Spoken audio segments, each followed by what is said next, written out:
Cessez pour ceux qui s'y sont livrés toute hostilité et toute violence de le respect des instruments juridiques nationaux et internationaux.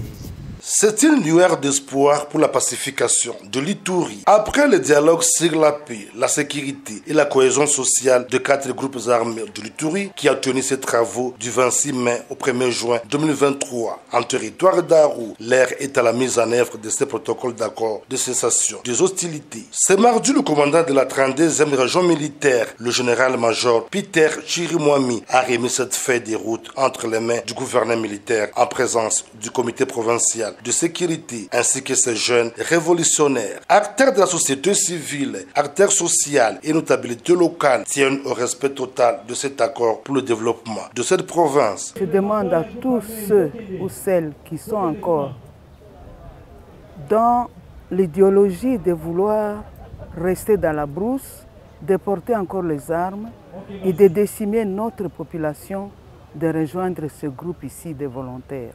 L'ère de la guerre est révolue. Nous ne croyons pas que par la guerre, on peut résoudre un problème en Ituri. Nous sommes convaincus que s'il y a cette bonne volonté de toutes les parties prenantes, on peut obtenir la paix que nous recherchons. Soyez respecté de tout ce que vous avez fait comme recommandation. Pour sa part, le gouverneur militaire de l'Ituri, le lieutenant général Luboyanka Choma-Jouni, a tenu à féliciter l'engagement pris par ces artisans de la paix avant de les inviter à ne pas céder à toute manipulation, d'où qu'elles viennent. Chers jeunes, n'ayez pas peur. Je vous encourage à aller de l'avant. Ne suivez pas ce diable-là, ou ceux-là qui veulent jouer au petit diable.